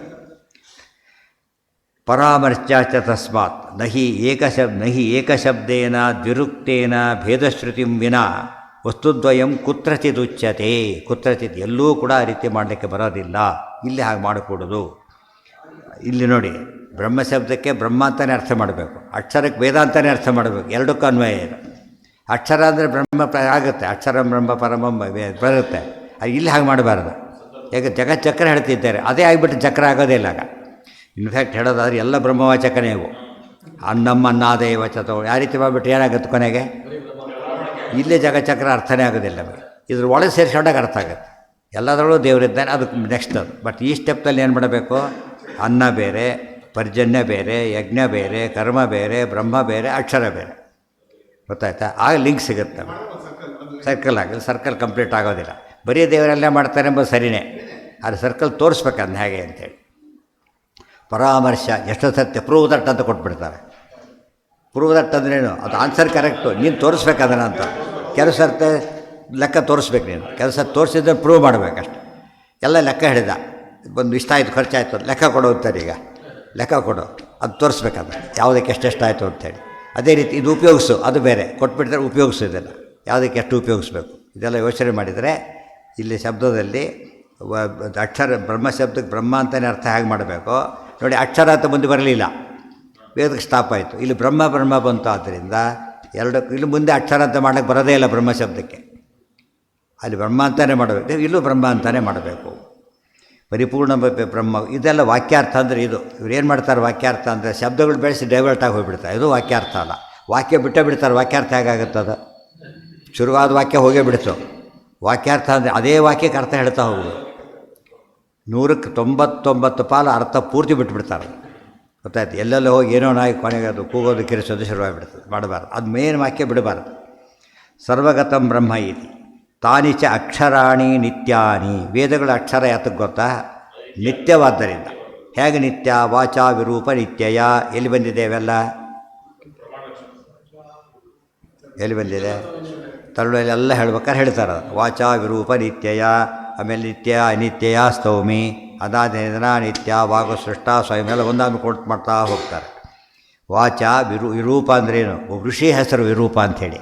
ಹೇ ವಿರೂಪ ನಿತ್ಯಯ ವಾಚ ಅಂತ ಸೇರಿಸ್ಕೋ. ವಿರೂಪ ನಿತ್ಯಯ ಅಂತ ಓದ್ಕೋಬಾರ್ದು. ಹೇ ವಿರೂಪ ನಿತ್ಯಯ ವಾಚ. ನಿತ್ಯಯ ವಾಚ ಅಂದರೆ ಅಕ್ಷರವಾದ ವೇದಗಳಿಂದ ಅಂತ ಅರ್ಥ. ಇನ್ನೊಂದು ಇದು ಮಹಾಭಾರತ ಮೋಕ್ಷ ಧರ್ಮದ್ದಿದು. ಅನಾದಿ ನಿಧನ ನಿತ್ಯ ವಾಗು ಸೃಷ್ಟ ಸ್ವಯಂಭುವ. ಆದಿ ಅಂತ್ಯಗಳಿಲ್ಲದಿರತಕ್ಕಂತಹ ನಿತ್ಯವಾದ ವಾಕ್ ವೇದಾಂಬ ಮಾತು ಸ್ವಯಂಭುವ ಉತ್ಸೃಷ್ಟ. ಬ್ರಹ್ಮದೇವರ ಬಾಯಿಂದ ಜಗತ್ತಿಗೆ, ಬ್ರಹ್ಮದೇವರಿಗೆ ಪರಮಾತ್ಮ ಹೇಳಿದ ಆದಿಕವಯೇ, ಅವರು ಮುಂದೆ ಹೇಳ್ತಾ ಬಂದು ಗುರು ಶಿಷ್ಯ ಪರಂಪರೆಯಲ್ಲಿ ಬಂದ ಹಾಗೇನೆ. ಅತಯೇವಚ ನಿತ್ಯತ್ವಂ, ಮತ್ತು ಬ್ರಹ್ಮಸೂತ್ರ ಇದು. ಅತಯೇವಚ ನಿತ್ಯತ್ವಂ ವೇದಗಳಿಗೆ. ಇತ್ಯಾದಿ ಶ್ರುತಿ ಸ್ಮೃತಿ ಭಗವದ್ವಚನೇಭ್ಯ. ಇವು ಮೊದಲೇದು ಶ್ರುತಿ ವಾಚಾ ವಿರೂಪ ನಿತ್ಯಯ. ಅನಾದಿ ನಿಧನ ನಿತ್ಯ ಅದು ಸ್ಮೃತಿ ಮಹಾಭಾರತ. ಇದು ಬ್ರಹ್ಮಸೂತ್ರ ಭಗವದ್ವಚನ. ನೋಡಿ ಮೂರನ್ನು ಹೇಳಬೇಕು, ಯಾವ್ಯಾವ್ದು ಏನನ್ನು ತೋರಿಸ್ಬೇಕಾದ್ರೆ. ಇತ್ಯಾದಿ ಶ್ರುತಿ ಸ್ಮೃತಿ ಭಗವದ್ವಚನೇಭ್ಯ ಮೂರು ಕೊಟ್ಟಿದ್ದಾರೆ, ಮೂರು ಹೇಳಿದ್ದಾರೆ. ಮೂರು ರೆಸ್ಪೆಕ್ಟಿವ್ಲಿ ತೋರಿಸ್ಬೇಕೀಗ. ವಾಚಾ ವಿರೂಪ ನಿತ್ಯಯ ಅದು ವೇದ, ಅನಾದಿ ನಿಧನ ನಿತ್ಯ ಮಹಾಭಾರತ ಸ್ಮೃತಿ, ಮತ್ತು ಬ್ರಹ್ಮಸೂತ್ರ ಅತಯೇವಚ ನಿತ್ಯತ್ವ. ಇದನ್ನು ತೋರಿಸಿದರು. ಇದೆಲ್ಲ ಟೀಕಾತೆಲ್ಲ ಓದ್ದ ಕ್ಲಿಯರಾಗಿ ಅರ್ಥ ಆಗುತ್ತೆ. ಓದಿದ ಮೇಲೆ ಅನುಸಂಧಾನ ಮಾಡ್ಕೋಬೇಕು. ದೋಷಶ್ಚ ಉಕ್ತಃ ಸಕರ್ತೃಕತ್ವೇ ನಚ ಅಬುದ್ಧಿಪೂರ್ವಮುತ್ಪನ್ನಾನಿ. ಯಾವೊಂದು ಪ್ರಶ್ನೆ ಬಂತಿಗೆ, ಇದನ್ನು ತತ್ವಗಳಿಗೆ ಸೇರಿಸ್ಕೋಬೇಕಿದ್ದೀರ. ಇಲ್ಲ ವೇದಗಳು ಸಕರ್ತೃಕ ಅಪೌರುಷೇಯ ಅಲ್ಲ ಅಂತ ಹೇಳ್ತೀರಿ ಶುರು ಮಾಡಿದ. ಯಾತಕ್ಕೆ? ಅಕ್ಷರ ಶಬ್ದಕ್ಕೆ ಅರ್ಥ ಹೇಳಬೇಕಲ್ಲ. ಅಕ್ಷರದ ವೇದಗಳಲ್ಲ. ಯಾಕೆ? ವೇದ ನಿತ್ಯತ್ವ ಒಪ್ಪದೇ ಇದ್ದವರು ಇದ್ದಾರೆ. ಅದಕ್ಕೆ ಅವರು ಬೇರೆ ಅರ್ಥ ಮಾಡ್ತೀವಿ ಅಂದರೆ ಮಾಡಿಕೊಡೋದು. ಯಾತಕ್ಕೆ? ನಚ ಅಬುದ್ಧಿಪೂರ್ವಂ ಉತ್ಪನ್ನಾನಿ ದೋಷಶ್ಚ ಮುಕ್ತಃ ಸಕರ್ತೃಕತ್ವೇ. ವೇದಗಳು ಸಕರ್ತೃಕ ಅಂತ ಕರೆದ ದೋಷ ಬರುತ್ತೆ. ಏನು ದೋಷ ಬರುತ್ತೆ? ನಚ ಪೌರುಷೇಣ ವಾಕ್ಯೇನ ತತ್ಸಿದ್ಧಿ. ಅಜ್ಞಾನ ವಿಪರ ಇವೆಲ್ಲ ಶುರುವಾಗ್ತಾವೆ. ಪೌರುಷೇಯಕ್ಕೆ ಏನೇನು ದೋಷ ಬರುತ್ತೋ ವೇದಗಳು ಸಕರ್ತೃಕ ಅಂತ ಹೇಳಿದಾಗ ವೇದಗಳಿಗೆ ಆ ದೋಷ ಬರುತ್ತೆ. ದೋಷ ಅವಾಯ್ಡ್ ಮಾಡ್ಬೇಕಾದ್ರೆ ಏನಂತ ಹೇಳಬೇಕು? ಅಪೌರುಷ ಅಂತ ಹೇಳಬೇಕು. ಅದಕ್ಕೆ 15ನೇ ಅಧ್ಯಾಯ ಅಲ್ಲಲ್ಲ, ಫಸ್ಟ್ ಇದು ಯಾವುದಿದು? 3ನೇ ಅಧ್ಯಾಯ. ಆ ಪ್ರಸಂಗನೇ ಬೇರೆ ಆಯ್ತಲ್ಲಿ. ಅಲ್ಲಿ ಅಕ್ಷರ ಶಬ್ದ ಏನಾಯ್ತಲ್ಲಿ? ಈಗ ಕ್ಷರ ಅಕ್ಷರ. ಕ್ಷರ ಅಂದರೆ ಅಕ್ಷರ ಮಹಾಲಕ್ಷ್ಮಿ, ಕ್ಷರ ಅಂದರೆ ಬ್ರಹ್ಮಾದಿಗಳು ಅಂತ ಅರ್ಥ. ಅದು ಪ್ರಸಂಗನೇ ಬೇರೆ. ಶುರು ಮಾಡೋಕ್ಕೆ ಏನಂತ ಮಾಡಿದ್ದರಲ್ಲಿ? ದ್ವಾಮ್ಯೋ ಪುರುಷೋ ಲೋಕೆ ಕ್ಷರಶ್ಚಾಕ್ಷರ ಶುರು ಮಾಡಿದ್ದರಿಂದ ಅಂದು ಹೇಳಿದರು. ಇಬ್ಬರಿದ್ದಾರೆ ಅಂತ ಹೇಳಿದಾಗ ದೇವ್ರ ವಿಷಯ ಬರಲಿಲ್ಲ ಅಲ್ಲಿ. ವೇದ ವಿಷಯನೂ ಬರೀ ವಿಷಯ ಬಂತು. ವೇದ ಹೇಳಬಾರ್ದು, ವೇದಿ ಅಂತ ಬಂದುಬಿಟ್ಟಿದೆ ಪ್ರತ್ಯೇಕ. ವೇದ ಅಂತ ಹೇಳಿದ ಮೇಲೆ ವೇದ ಅಲ್ಲ, ಇನ್ನೊಂದೇನೋ ಬೇರೆ ಆಗಿದೆ. ಇಲ್ಲಿ ವೇದ ಅಂತ ಬಂದಿಲ್ಲ. ಅಕ್ಷರ ಕೊಟ್ಟು ವೇದ, ಅಲ್ಲಿ ವೇದನೂ ಒಂದು ಅಕ್ಷರನೂ ಬಂದಿದೆ. ವೇದ ಪ್ರತಿಪಾದ್ಯವಾದ ಅಕ್ಷರ ಅಂತ ಹೇಳಿದಾಗ ವೇದ ಕೊಟ್ಟು ಅಕ್ಷರ ಆಗೋದಿಲ್ಲ. ನಚ ಅಬುದ್ಧಿಪೂರ್ವಭುತ್ವನ್ನಾನಿ ತತ್ ಪ್ರಮಾಣ ಅಭಾವ. ನೋಡಿ, ವೇದಗಳು ಅಂತ ಯಾಕೆ ಹೇಳಬಾರ್ದು ಅಪೌರುಷೇಯ ಅಂದರೆ ಬುದ್ಧಿನೇ ಇಲ್ಲ. ವಾಕ್ಯ ಹೇಗಾಗುತ್ತೆ? ಒಂದು ವಾಕ್ಯ ಬರಬೇಕಾದ್ರೆ ಏನಿರಬೇಕು? ಒಬ್ಬ ಬುದ್ಧಿವಂತ ಉಪಯೋಗಿಸ್ಬೇಕದ. ಅದಷ್ಟೇ ವಾಕ್ಯ ಬರುತ್ತಾ ಅಂತ ಕೇಳಿದರೆ ಅದೆಲ್ಲ ಉತ್ತರ ಕೊಟ್ಟಿದ್ದಾರೆ. ಅದಕ್ಕೆ ಹೇಳ್ತಾರೆ ಸರಿಯಲ್ಲ. ನಿಶ್ಚಿತ ಶಬ್ದಸ್ತು ಅಕ್ಲೇಶಾಭಿಪ್ರಾಯ. ನೋಡಿ, ಉಪನಿಷತ್ತನ್ನು ಹೇಳ್ತಾರೆ, ಬೃಹದಾರಣ್ಯದಲ್ಲಿ ಬರುತ್ತೆ. ಎಲ್ಲ ಏನೇನಿವೆ ವೇದಾದಿ ಶಾಸ್ತ್ರಗಳೆಲ್ಲ ಅದು ಪರಮಾತ್ಮನ ನಿಶ್ವಸಿತ. ನಿಶ್ವಸಿತ ಅಂದ್ರೇನು? ಉಸಿರಿನಿಂದ ಬಂದದ್ದು ಅಂತ. ಉಸಿರಿನಿಂದ ಬಂದು ನಿಶ್ವಸಿರ ಅಂದರೆ ದೇವರು ನಿಟ್ಟುಸಿರಿ ಬಿಟ್ಟ ವೇದ ಆಗಿಬಿಡ್ತು ಅಂತ ಅರ್ಥ ಅಲ್ಲ. ವೇದಗಳನ್ನು ಪರಮಾತ್ಮ ಹೇಗೆ ಹೇಳಿದ ಅಂದರೆ ಉಸಿರು ಬಿಟ್ಟಷ್ಟು ಸಲೀಸವಾಗಿ ಹೇಳಿದ. ನೋಡಿ, ಅಲ್ಲಿದೆ ನೋಡಿ ಅರ್ಥ. ಅಕ್ಲೇಶಾಭಿಪ್ರಾಯ. ಕೆಲವರು ಉಸಿರು ಬಿಟ್ಟರೆ ಸಲೀಸ ಪರಮಾತ್ಮ ಹೇಳಿದ, ಕೆಲವರು ಹೇಳೋದ್ರೆ ಉಸಿರು ಬಿಡ್ಲಿಕ್ಕೆ ಶುರು ಮಾಡ್ತಾರೆ. ಅದು ಅರ್ಥ ಏನೋ ಗೊತ್ತಿಲ್ಲ ಅಂತ ಅರ್ಥ. ಅವನಿಗೆ ಅರ್ಥ ಆಗಿಲ್ಲ, ಉಸಿರು ಬಿಡ್ಲಿಕ್ಕೆ ಹೋ ಶುರು ಮಾಡ್ತಾರೆ. ಪರಮಾತ್ಮ ಸಮಸ್ತವೇ ಎಷ್ಟು ವೇದಗಳಿವೆ ಗೊತ್ತಾ? ಅನಂತ ವೇದಗಳು. ಸಂತತಂ ಚಿಂತಯೇತ್ ಕಂಠಂ ವಾಸ ಕೌಸ್ತುಭ ಭಾಸಕಂ ವೈಕುಂಠ ಶಾಖಿಲಾ ವೇದಾ ಉಜ್ಜೀರ್ಯಂತೆ ಅನಿಶಮ್ಯತ. ಅನಿಶಂ ದೇವರು ಎಲ್ಲ ವೇದ ಒಂದು ಸರ್ತಿ ಹೇಳ್ತಾರಲ್ಲ, ಪ್ರತಿ ಕ್ಷಣವೂ ಎಲ್ಲ ವೇದ ಹೇಳ್ತಾರೆ. ಪ್ರತಿ ಕ್ಷಣದಲ್ಲೂ ಕೂಡ ದೇವರು ವೈಶಿಷ್ಟ್ಯ ಎಷ್ಟಿರಬೇಕು. ಪ್ರತಿ ವೇದ ಯಾಕೆ ಹೇಳ್ತಾರೆ ಅಂದರೆ ದೇವರಿಗೆ ಸುಮ್ಮನೆ ಸಿಂಪಲ್ಲಾಗಿ ಓದಿ. ಅನಂತ ಮುಖ ಇದೆ, ವೇದಗಳು ಅನಂತ, ಮುಖಗಳು ಅನಂತ, ಮುಗಿದೋಯ್ತು ಅಲ್ಲಿಗೆ ಅಷ್ಟೇ. ಮತ್ತು ವೇದದ ಅನಂತ್ಯ ಬೇರೆ, ದೇವರ ಅನಂತ್ಯ ಬೇರೆ. ದೇವರಾದಂಥ ಭಾರಿ ದೊಡ್ಡದಾದ್ದರಿಂದ ಲೆಕ್ಕನೇ ಇಲ್ಲ. ಅನಿಶಮ್ಯತಃ ಒಟ್ಟು ನಾವು ಯಾವಾಗಲೂ ಉಸಿರಾಡ್ತೇವೆ ಅಂತ ನಮಗೆ ಗೊತ್ತಾಗೋದಲ್ಲೋ, ದೇವರು ಯಾವಾಗಲೂ ವೇದ ಎಲ್ಲ ಅನಂತ ವೇದನೂ ಹೇಳ್ತಾನೆ.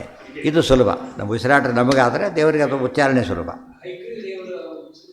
ಹಯಗ್ರೀವ ರೂಪದಿಂದ ಪರಮಾತ್ಮ ಎಲ್ಲ ವೇದಗಳನ್ನು ಹೊರಗೆ ಹಾಕ್ತಾನೆ. ಅಲ್ಲಿ ಹೊರಗೆ ಹಾಕ್ತಾನೆ ಅರ್ಥನೇ ಬರಿತಾನೆ ಅಂತ ಅರ್ಥ ಅಲ್ಲ, ಅಕ್ಲೇಶ ಅನಾಯಾಸವಾಗಿ ಹೇಳ್ತಾನೆ. ಹೌದು, ಮೂಗಿನಿಂದ ಹೇಳ್ತಾರೆ. ದೇವರಿಗೇನಿಲ್ಲ, ಮೂಗು ಕಣ್ಣು ಕಾಯಿ ಏನು ವ್ಯತ್ಯಾಸ ಇಲ್ಲ ದೇವರಿಗೆ. ಯಾಕೆ? ಸರ್ವತಃ ಪಾಣಿಪಾದಂ ತತ್. ಮತ್ಸ್ಯ ರೂಪದಿಂದ ಯಾರು ಮಾತಾಡ್ತಾರಾ? ಮತ್ಸ್ಯ ಪುರಾಣ ಹೇಳ್ತಾರೆ. ಮತ್ತು ಆದ್ದರಿಂದ ದೇವರಿಗೇನಿಲ್ಲ, ಕೈಯು ಕಣ್ಣು ಕಾಯಿ ಯಾವ ಭೇದನೂ ಇಲ್ಲ. ಅದರಿಂದ ಅಕ್ಲೇಶಾಭಿಪ್ರಾಯ ಇದೆಲ್ಲ ಅಲ್ಲಿ ಬರೆದಿಲ್ಲ ಆಚಾರ್ಯರು. ಬೃಹದಾರಣ್ಯ ಹೇಳುವ ಅಂದು ಇಲ್ಲಿ ಬರೆದಾಗಿದೆ ಈಗಾಗಲೇ. ಅಲ್ಲಿ ಶಿಫ್ಟ್ ಮಾಡ್ಕೋಬೇಕು ಇದಿಷ್ಟು ಕೂಡ. ಅಲ್ಲಿ ನಿಶ್ವೇಷಿತ ಬಂತಲ್ಲಿ ಅರ್ಥ ಹೇಳಲಿಲ್ಲ, ಇಲ್ಲಿ ಹೇಳಿದ್ರಂದೇ ಹೇಳಲಿಲ್ಲ. ಉಳಿದವ್ರು ಅದೊಂದೇ ಓದೋರು ಏನಾಗುತ್ತೆ, ಆಚಾರ್ಯ ಹಾಕಿ ಬಿಟ್ಟರಲ್ಲ ಹೇಳಲೇ ಇಲ್ಲ ಅಂತ ತಿಳ್ಕೊಂಡ್ಬಿಡ್ತಾರೆ. ಅಲ್ಲಿ ಹೇಳಿ ಆಗಿದೆ ಬೇರೆ ಕಡೆ. ಸರ್ವಮೂಲ ಪೂರ್ತಿ ಓದದೆ ಹೋದರೆ ಯಾವ ಗ್ರಂಥನೂ ಅರ್ಥ ಆಗೋದಿಲ್ಲ. ಇಷ್ಟಂ ಹುತಂ ಸೋ ಅಕಾಮಯತ ಇತ್ಯಾದೇಶ್ಚ ಮುಂದಿದೆ. ನಾ ಅಬುದ್ಧಿಪೂರ್ವಾಭಿಪ್ರಾಯ. ಅದಕ್ಕೆ ಇನ್ನೊಂದು ಅರ್ಥ ಮಾಡ್ತೀವಿ ನಾವು. ಏನಂತ ಅಂದರೆ, ಪರಮಾತ್ಮ ಹೇಳಿದ ಅದರಲ್ಲಿ ಬುದ್ಧಿ ಇನ್ವಾಲ್ವ್ ಆಗಿಲ್ಲ. ಸರಿಯಾಗಿ ಅರ್ಥ ಮಾಡೋಕ್ಕೆ ಬುದ್ಧಿ ಇನ್ವಾಲ್ವ್ ಆಗಿಲ್ಲ, ಸುಮ್ಮನೆ ಹೇಳಿದ. ಉದಾಹರಣೆಗೆ ಅವ್ರು ಅಳ್ತಾ ಇದ್ದಾರೆ, ಹೇಳೋರು ಅಳ್ತಾ ಇಲ್ಲ, ಅವ್ರು ಅಳ್ತಾ ಇದ್ದಾರೆ ಅಷ್ಟೇ. ಯಾಕೆ? ಬುದ್ಧಿ ಇಲ್ಲ, ಆ ಬುದ್ಧಿ ಇಲ್ಲ, ಅಳೋ ಬುದ್ಧಿ ಇವನಿಗಿಲ್ಲ, ಅನುವಾದ ಮಾಡ್ತಾನೆ ಅಷ್ಟೇ. ದೇವ್ರು ಏನು ಮಾಡಿದ? ಈಗ ವೇದ ಹೇಳ್ತಾ ಇದ್ದಾನೆ, ಸತ್ಯಂ ವದ ಧರ್ಮಂಚರ ಅಂತ ಹೇಳಿದ. ದೇವರು ವೇದ ಒಪ್ಪಿಸ್ತಿದ್ದಾನಷ್ಟೇ, ನಮಗೆ ಸತ್ಯ ಹೇಳಿ ಅಂತೇಳಿ ಹೇಳಿಲ್ಲ. ಸತ್ಯಂ ವದ ಅಂತ ಹೇಳಿದರೆ, ಸತ್ಯಂ ವದ ಅಂಥೇಳಿ ಅಭಿಪ್ರಾಯ ಇಟ್ಕೊಂಡು ಹೇಳಿದಾಗ ಅದೇನಾಯಿತು? ಬುದ್ಧಿಪೂರ್ವ ಆಯಿತು. ಅಭಿಪ್ರಾಯವಿಲ್ಲದೆ ಹೇಳಿದಾಗ ಅನುವಾದ ಅಷ್ಟೇ, ನಮಗೆ ಅಪ್ಲಿಕಬಲ್ ಅಲ್ಲ ಅದು. ದೇವರು ವೇದನ ಹೀಗೆ ಹೇಳಿದ್ದಾನು ಅಂತ ಪ್ರಶ್ನೆ. ಈಗ ಹಾಗಿದ್ದರೆ ದೇವರು ವೇದ ಬರೆದಿಲ್ಲ ಅಂದಮೇಲೆ, ವೇದ ಉಚ್ಚಾರಣೆ ಮಾಡ್ತಾನೆ ಅಂದಮೇಲೆ ಏನಿಲ್ಲ ದೇವರಿಗೆ ಅದರಲ್ಲಿ? ಬುದ್ಧಿಪೂರ್ವಕ ಹೇಳಿಲ್ಲ. ಸತ್ಯ ಹೇಳಿ ಅಂತ ಅರ್ಥ ಅಲ್ಲ, ವೇದ ಹಾಗಿದೆ ಅಂತ ಅರ್ಥ. ವೇದ ಹಾಗಿದೆ ಅಂತ ಅರ್ಥನೇ ಹೊರತು ನಾನು ಅದನ್ನು ಹೇಳ್ತೀನಿ ಅಂತ ಅರ್ಥ ಅಲ್ಲ ಅಂತ ಯಾಕೆ ಹೇಳಬಾರ್ದು? ಕೆಲಸರ್ಥ ಹೌದು, ಅದು ಕೆಲಸತ್ತೆ ಹಾಗಲ್ಲ. ತುಂಬ ದುಃಖ ಆಗಿದೆ, ಒಂದು ಮಾತು ಬಾಯಲ್ಲಿ ಬಂತು, ಅನುಗಾಲವೋ ಚಿಂತೆ ಜೀವಕ್ಕೆ ಅಂತ ಹೇಳಿದ. ಇಲ್ಲೇನಾಗಿದೆ? ಎರಡು ಸೇರ್ಕೊಂಡ್ಬಿಟ್ಟಿದೆ. ಪುರಂದರದಾಸ ಹಾಡೋ ಹೌದು, ಹೇಳ್ಬೇಕಾದ್ರೆ ತನ್ನ ಮಾತಾಗಿಯೂ ಹೇಳ್ತಾರೆ. ಅರ್ಥ ಆಯ್ತಾ? ಈಗ ಇನ್ನೊಬ್ಬರು ಬರೆದ ಮಾತನ್ನು ನಾವು ಗಜೇಂದ್ರ ಸ್ತೋತ್ರ ಮಾಡಿದ, ನಾರಾಯಣ ಅಖಿಲ ಗುರೋ ಭಗವನ್ ನಮಸ್ತೆ ಅಂತ ಹೇಳಿದ. ಅದು ಭಕ್ತ ಹೇಳ್ತಾ ಇದ್ದಾನೆ, ಅದೇ ಫೀಲಿಂಗ್ನಲ್ಲಿ ಹೇಳ್ಬೋದು. ಗೊತ್ತಾ? ಅದೇ ಫೀಲಿಂಗಲ್ಲಿ ನಾರಾಯಣ ಅಖಿಲ ಗುರೋ ಭಗವನ್ ನಮಸ್ತೆ. ಯಾಕೆ? ನಮ್ಮ ಫೀಲಿಂಗ್ ಸೇರಿದೆ ಅದರಲ್ಲಿ. ಈಗ ಆಯತಾಭ್ಯಾಮ್ ಬರುತ್ತಲ್ಲ, ಕರುಣಾಪೂರ್ಣ ನೇತ್ರಾಭ್ಯಾಮ್ ಲೋಚನಾಭ್ಯಾಮ್ ವಿಲೋಕಯ ಸ್ತೋತ್ರ ಇದೆ. ನಾವು ಹಾಗೆ ಹೇಳ್ತೇವೆ, ಅದನ್ನು ಅಭಿಪ್ರಾಯ ಇಟ್ಕೊಂಡೇ ಹೇಳ್ತೇವೆ. ಅರ್ಥ ಆಯ್ತಾ? ಕೆಲವೊಮ್ಮೆ ಅಭಿಪ್ರಾಯ ಇಲ್ಲದೇನೂ ಹೇಳ್ಬೋದು, ಕೆಲವೊಮ್ಮೆ ಅಭಿಪ್ರಾಯ ಇಟ್ಕೊಂಡು ಹೇಳ್ಬೋದು. ವೇದಗಳೆಲ್ಲ ಅನಾದಿ ನಿತ್ಯವಾದ್ದರಿಂದ ದೇವರೇನು ಮಾಡ್ತಾನೆ ಅಂತ ಹೇಳಬೇಕಾದ್ರೆ ಅಬುದ್ಧಿಪೂರ್ವ ಅಲ್ಲ, ಬುದ್ಧಿಪೂರ್ವಕವಾಗೇ ಹೇಳ್ತಾನೆ. ನಿಶ್ವೇಷಿತ ಶಬ್ದಕ್ಕೆ ಅಬುದ್ಧಿಪೂರ್ವ ಅಂತ ಅರ್ಥ ಮಾಡಿಕೊಡೋದು, ಒಂದು ಬರದ ಅಂತ ಅರ್ಥ ಮಾಡಿಕೊಡೋದು, ಇನ್ನೊಂದು ಶ್ರಮಪಟ್ಟ ಅಂತನೂ ಇಲ್ಲ, ಆದ್ದರಿಂದ ಶ್ರಮ ಇಲ್ಲದೆ ಹೇಳಿದ ಅಂತ ಹೇಳಬೇಕು. ಇನ್ನೊಂದು ಅರ್ಥ ಬುದ್ಧಿಪೂರ್ವಕವಾಗೇ ಹೇಳ್ತಾರೆ. ಆಚಾರ್ಯ ನಾರಾಯಣಾಯ ಪರಿಪೂರ್ಣ ಶ್ಲೋಕ ಬರೀತಾರೆ, ನಾವು ಹೇಳ್ತೇವೆ. ಹೇಳಬೇಕಾದ್ರೆ ಭಾವನೆ ಇಟ್ಕೊಂಡೇ ಹೇಳ್ಬೋದು. ಅದು ಆಚಾರ್ಯ ಭಾವನೆ ಅದು ಬೇರೆ. ಅದು ಆದರೆ ಒಂದು ಭಾವನೆ ಕಾಮನ್, ಏನದು? ನಾರಾಯಣ ನಮಸ್ಕಾರ ಮಾಡ್ತೇವೆ, ಇದು ಚೇಂಜ್ ಆಗಲಿಲ್ಲ. ಗೊತ್ತಾ? ನಾವು ಬರೆದಿದ್ದಲ್ಲ ಅದು, ನಮ್ಮ ಭಾವನೆ ಇದೆ ಅದರೊಳಗೆ. ಸೊ ವೇದಗಳನ್ನು ದೇವರು ಬರೆದಿಲ್ಲ ಅಂದಮೇಲೆ ಭಾವನೆ ಹೇಗೆ ಬಂತು ಅಂದರೆ ಬರಬಹುದು. ಇನ್ನೊಬ್ಬರು ಬರೆದ ಮಾತನ್ನು ನಮ್ಮ ಮಾತಾಗಿ ಹೇಳಬಾರ್ದು ಅಂತೇನೂ ಇಲ್ಲ. ನೋಡ್ಬೋದು, ಒಪ್ಪದೇ ಇದ್ದಾಗ ಅಲ್ಲ, ವಾಕ್ಯ ಹೌದು, ಅದರ ಅರ್ಥ ಅಲ್ಲ. ಐ ಆಮ್ ಸಾರಿ ಅಂತೇಳಿ ನೀನು ಹೇಳು, ಗೊತ್ತಾಯ್ತು? ಐ ಆಮ್ ಸಾರಿ ಅಂತ ನೀನು ಹೇಳು ಅಂತ ಹೇಳಿದಾಗ ಹೇಳೋರಿಗೆ ಅಭಿಪ್ರಾಯ ಇಲ್ಲ, ನೀನು ಹೇಳಬೇಕು ಅಂತ ಅರ್ಥ. ಅರೆ ಐ ಆಮ್ ಸಾರಿ ಅಂತ ಅಷ್ಟೇ ಹೇಳ್ತಾನೆ, ಅವಾಗೇನು? ಬುದ್ಧಿಪೂರ್ವಕ ಹೇಳಬೇಕು. ಅವ್ರು ನೀವು ಹೇಳಿದರೆ ಅಂತ ಹೇಳ್ತೀರಿ ಅಂತ ಹೇಳಬಾರ್ದು. ಐ ಆಮ್ ಸಾರಿ ನೀವು ಹೇಳಿದರೆ ಅದನ್ನು ಹೇಳ್ತೀರಿ ಅಷ್ಟು ಹೇಳಿದರೆ ಪಂಜಿತ ಆಗಿದೆ. ಅದು ಬುದ್ಧಿಪೂರ್ವಕ. ಮತ್ತೆ ಗೆಟ ಹೊಟ್ಟೋಗ್ತಾರೆ, ಇನ್ನೂ ಬುದ್ಧಿ ಬಂದಿಲ್ಲ, ಗೆಟ ಹೊಟ್ಟಂತ ಕಳಿಸಿಬಿಡ್ತಾನೆ. ಆದ್ದರಿಂದ ಹೇಳಬಾರ್ದು. ಎಷ್ಟು ಸ್ವಾರಸ್ಯ ಇದೆ. ಇವತ್ತು ಎಷ್ಟೋ ಹಾಡುಗಳನ್ನು ನಾವು ಯಾಕೆ ಹೇಳಿ ಸ್ತೋತ್ರ ನಾವೇ ಹೇಳ್ತೇವೆ ಅಂದರೆ ನಮ್ಮ ಭಾವನೆ ಸೇರಿಸ್ಕೊಂಡು ಹೇಳ್ತೇವೆ. ಅದು ಸ್ತೋತ್ರ ಆಗೋದಿಲ್ಲ, ಅದು ಪುಣ್ಯ ಬರೋದಿಲ್ಲ. ಆಗ ಯಾತಕ್ಕೆ? ವಿಷ್ಣು ಸಹಸ್ರನಾಮ ಅಂದರೆ ಭೀಷ್ಮರು ಅವ್ರಿಗೆ ಹೇಳಿದ್ರು ಅಷ್ಟೇ, ಹೀಗೆ ಹೇಳಿದರು ಅಷ್ಟೇ, ನಮ್ಮದೇನಿಲ್ಲ ಅದರೊಳಗೆ. ಪುಣ್ಯ ಬರಲಿಲ್ಲ ಅವನಿಗೆ, ಪೂರ್ತಿ ಹೇಳಿದರು ಕೂಡ. ಒಂದೇ ಎರಡು ಪದ ಹೇಳಿದ, ಸೇರಿಸ್ಕೊಂಡು ಹೇಳಿದ ಅಭಿಪ್ರಾಯ, ಪುಣ್ಯ ಬಂತ. ಅನುಸಂಧಾನ, ನಾವು ಹೇಳೋ ಅನುಸಂಧಾನ. ಇವರಿಗೆಲ್ಲ ಉಳಿದವ್ರಿಗೆ ಏನು ಗೊತ್ತಾಗಲಿಲ್ಲ ಅಂದರೆ ವೇದಗಳು ಮೆಕ್ಯಾನಿಕಲಿ ಇರೋದ್ರಿಂದ ಹೇಳಿದಾಗ ಅದಕ್ಕೆ ಅರ್ಥ ಇರೋದಿಲ್ಲ ಅಂತ ಹೇಳಿಬಿಟ್ಟು. ಬಟ್ ಹೇಳೋಂಥ ಅಭಿಪ್ರಾಯ ಸೇರಿಸ್ಕೊಂಡು ಹೇಳ್ಬೋದು. ಅದಕ್ಕೆ ಆಚಾರ್ಯ ದೇವರು ಹಾಗೆ ಹೇಳಿದ್ದಾನೆ. ತಾನು ಸ್ತೋತ್ರ ಮಾಡ್ಕೊತಾನೆ, ಅಲ್ಲಿಲ್ಲ ಸ್ತೋತ್ರ ಮಾಡಿ ತಾನು ಸ್ತೋತ್ರ ಅಲ್ಲ, ಅದು ತಂದೆ ವಿಷಯನ ತಾನು ಅನ್ವಯ ಮಾಡ್ಕೊತಾನೆ ಹೊರತು ಅಂಥದ್ದು ಬಿಡ್ದವ್ರು ಅಪ್ಲೈ ಇಲ್ಲ. ಅಹಂ ಬ್ರಹ್ಮಾಸ್ಮಿ ಹಾಗೆ. ಅಹಂ ಬ್ರಹ್ಮಾಸ್ಮಿ ಅನ್ನೋ ಪದ ಹೇಗೆ ಬಂತು? ನಾನು ಬ್ರಹ್ಮನಾಗಿದ್ದೇನೆ ಹೇಳೋರೆಲ್ಲ ನಾವೆಲ್ಲ ಬ್ರಹ್ಮ ಅಂತ ಹೇಳಿಬಿಡಿ, ಇದು ಎಡವಟ್ಟಾಯಿತು. ವೇನ ಹೇಳ್ಕೊಂಡಂತೆ ಅಹಂ ಬ್ರಹ್ಮೇತಿ ವೇನಸ್ತು ಧ್ಯಾಯನ್ನಾಪ ಅಧರಂತವ. ಎಲ್ಲ ಶಿಷ್ಯರನ್ನ ಕೂಡಿಸ್ಕೊಂಡ, ಕ್ರಮವಂತ ಒಬ್ಬ ಶಿಷ್ಯ ಅವನಿಗೆ ಎಲ್ಲರೂ ಕೂಡಿಸ್ಕೊಬಿಟ್ಟು ಉಪನ್ಯಾಸ ಮಾಡಿದ. ಏನು ಗೊತ್ತಾ? ನಾನು ಬ್ರಹ್ಮ ಅಂತ. ಅವನೇನು ಮಾಡಿದ? ನಾನು ಬ್ರಹ್ಮ ತೋರಿಸಿ ಶುರು ಮಾಡಿಬಿಟ್ಟು ಮತ್ತೆ ಏನಾಯ್ತು, ಎಲ್ಲ ಕಡೆ ಹಬ್ಬ ಹೋಗಿಬಿಡುತ್ತೆ. ಗೊತ್ತಾಯ್ತಾ? ಅದು ಡೈರೆಕ್ಟ್ ಸ್ಪೀಚ್ ಇಂಡೈರೆಕ್ಟ್ ಕನ್ವರ್ಟ್ ಮಾಡಬೇಕು. ಏನಂತ ಹೇಳಬೇಕಾತ? ಬ್ರಹ್ಮ ಅಂತ ಹೇಳಿದ ಅಂತ ಹೇಳಬೇಕು. ಇವರು ಅದೇ ಹೇಳಕ್ಕೆ ಶುರು ಮಾಡಿಬಿಟ್ಟು ಕೊನೆ ಗುರುವಿನ ಶಿಷ್ಯಾಗಿ ಅಪಾರ್ಥ ಬಂದೋಯಿತು. ಹಾಂ, ಯಾಕೆ ಇವತ್ತು ನನ್ನ ಹೆಸರು ಹೇಳಿದರೆ ಬುದ್ಧಿಪೂರ್ವಕ ಅನ್ನೋದು? ನೀವು ನನ್ನ ಹೆಸರು ಶ್ರೀಧರ್ ಅಂತ ಹೇಳ್ತೀರಿ ನೀವೀಗ, ಬುದ್ಧಿಪೂರ್ವಕನ ಮತ್ತೆ ಬಿಡೋದಲ್ಲ, ಅದು ವಾಕ್ಯ. ದೇವರನ್ನ ನಾನು ವಿಷ್ಣು ಅಂತ ಹೇಳಿದ, ಗಡ್ಡ ಪಿಶಾಚಿ ನಾನು ಅಂತ ಹೇಳಿದ, ತಾನು ಹೌದು, ಅದು ಗೊತ್ತಾಯ್ತಾ? ಉಳಿದವ್ರು ಹೇಳಬಾರ್ದು. ಅದರಿಂದ ಸರಿ ಅದು. ವಾಟ್ ಈಸ್ ಯುವರ್ ನೇಮ್ ಅಂದರೆ ಹೇಳ್ತಾನೆ ಅವನು. ಆಮೇಲೆ ಆಲ್ರೆಡಿ ನನ್ನ ಹೆಸರು ಹೇಳಿಲ್ಲ, ಫ್ರೆಂಡ್ ಹೆಸರು ಹೇಳಿದೆ ಅಂತ ಹೇಳ್ತಾರೆ ಅವನೀಗ. ವಾಟ್ ಈಸ್ ಯುವರ್ ನೇಮ್ ಅಂತ ಕೇಳಿದಾಗ ಇವ್ರ ಉತ್ತರ ಏನಾಗಿರ್ಬೇಕೀಗ? ಅವನ ಹೆಸರು ಹೇಳೋದು. ಆಮೇಲೆ ವಾದ ಶುರು ಮಾಡಿದೆ. ಅರೆ ನೀವು ಕೇಳಿದ್ರಿ ಹೆಸರು, ಯಾವುದೋ ಹೆಸರು ಹೇಳಿಬಿಟ್ಟು ಅಷ್ಟೇ, ನನ್ನ ಹೆಸರಲ್ಲ ಅಂತ ಹೇಳಿದರೆ ತಪ್ಪದು. ನಾನು ಮೈ ನೇಮೇಜ್ ಅಂತ ಹೇಳಿಲ್ವಲ್ಲ, ಹೆಸರು ಹೇಳಿದೆ ಅಷ್ಟೇ, ಹೇಳಬಾರ್ದು. ಯಾಕೆ ಪ್ರಶ್ನೆಗೆ ಲಿಂಕ್ ಉತ್ತರಕ್ಕೆ ಏನಾಗಿದೆ, ಲಿಂಕ್ ಆಗುತ್ತೆ.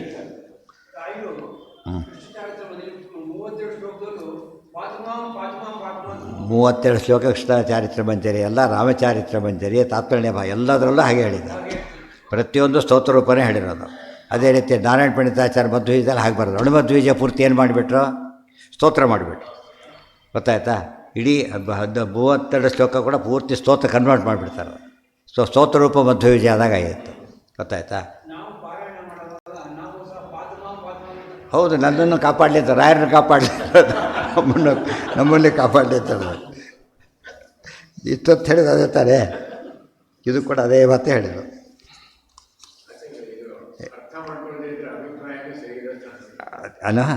ಅಲ್ಲ, ಅಭಿಪ್ರಾಯ ಬರ್ಬೇಕಾದ್ರೆ ಅರ್ಥ ಆಗಿರಲೇಬೇಕು. ಅಭಿಪ್ರಾಯ ಬರ್ತಿರ್ಬೇಕಾದ್ರೆ ಅರ್ಥ ಆಗಿರಲೇಬೇಕು. ಇವರು ಹಳ್ಳಿ ಸೈನ್ ಮಾಡಿಸ್ತಾರಲ್ಲ, ಪಾಪ ಓದೇ ಇರೋದಿಲ್ಲ ಅವರು. ಎಷ್ಟೋದ್ರೆ ಮೋಸ ಮಾಡಿದ್ರು. ಬಾಡಿಗೆ ಮನೆ ಅಂತ ಕೊಡ್ತಾರೆ, ಸೇರ್ ಡೀಲ್ ಮಾಡಿ ಹಾಕಿಬಿಟ್ಟಿರ್ತಾನೆ. ಒಪ್ಕೊಂಡು ಏನಪ್ಪ ಅಂತ ಅವ್ನು ಕೇಳ್ತಾನೆ, ಹೂ ಅಂದ್ಬಿಡ್ತಾನೆ, ಹೋಯ್ತಾನೆ. ಅದು ಮೋಸ. ಅವನು ಓದಿ ಅರ್ಥ ಆಯ್ತು ನನಗೆ, ವಾಕ್ಯ ಇರೋದು ಹೀಗೆ. ಅವ್ನು ಮೊದಲೇ ಈ ಕೆಳೋದೇ ಇಲ್ಲ. ಈಗ ಈ ರಮೇಶ್ ಸರ್ ಕೆಳೋದಿಲ್ಲ. ಹಿಂದೆಲ್ಲಿ ಏನು ಮಾಡ್ತಿದ್ರು? ಮುಂದೆ ಕೂಡಿಸ್ಕೊತಿದ್ರು, ಇಬ್ಬರನ್ನ ಕೂಡಿಸ್ಕೊಂಡ್ಬಿಟ್ಟು ಏನಪ್ಪ ಹೌದಾ ಕೊಡ್ತಾ ಇದೆಯಾ ತೊಗೋತಾ ಇದೆಯಾ, ಅವ್ರ ಎದುರಿಗೆ ಕೀ ಕೊಡಬೇಕು. ಇವತ್ತಾಗಿಲ್ಲ, ಅದೆಲ್ಲ ಪದ್ಧತಿ ಹೋಗ್ಬಿಟ್ಟಿದೆ. ಈಗ ಕೀ ಹ್ಯಾಂಡ್ ಓವರ್ ಮಾಡಿಬಿಟ್ಟು ಅಲ್ಲಿ ಅವ್ನು ವಿಟ್ನೆಸ್ ಆಗ್ತಾನೆ ಕೊಟ್ಟಿದ್ದಕ್ಕೆ. ಯಾರು ಇಲ್ಲ, ಅದೆಲ್ಲ ಏನಿಲ್ಲ, ಬರ್ತಾರೆ ಪಟ ಹೋಗ್ತಿರ್ತಾರೆ ಅಷ್ಟೆ. ಪೂರ್ತಿ ಬದಲಾಯ್ತು ಏನೋ. ಆದ್ದರಿಂದ ಅಭಿಪ್ರಾಯ ಇದೆ ಅಂತ ಹೇಳಬೇಕಾದ್ರೆ ಇಷ್ಟಂ ಹುತಂ ಇತ್ಯಾದಿ ರೂಪ ಪ್ರಪಂಚೇನ ನ ಅಬುದ್ಧಿಪೂರ್ವಕತ್ವ ಅಭಿಪ್ರಾಯ ಸೊ ಅಕಾಮಯತ. ದೇವರು ಏನು ಮಾಡ್ತಾನೆ? ಅಕಾಮಯತ, ಇಷ್ಟಪಟ್ಟೆ ಹೇಳ್ತಾ ಇದ್ದಾನೆ ಅಂತ ಬೇರೆ ಸ್ಪೆಸಿಫಿಕ್ಕಾಗಿ ಬಂದುಬಿಟ್ಟಿದೆ. ಇಷ್ಟಂ ಹುತಂ ಇತ್ಯಾದಿ ರೂಪ ಪ್ರಪಂಚೇನ ಸಹ ಅಭಿಧಾನಾಚ್ಯ. ಇಲ್ಲಿ ನೋಡಿ, ಇಷ್ಟಂ ಹುತಂ ಇತ್ಯಾದಿ ಬಂದಿರಬೇಕಾದ್ರೆ ಅಭಿಪ್ರಾಯ ಇತ್ಯಾದಿ ರೂಪ ಪ್ರಪಂಚೇನ ಸಹ ಅಭಿಧಾನಾಚ್ಯ, ಅದು ಜೊತೆಗೆ ಹೇಳಿರೋದರಿಂದ ಅರ್ಥನೇ ಹೇಳಬೇಕು. ಮಹಾತಾತ್ಪರ್ಯ ವಿರೋಧಾಚ್ಯ.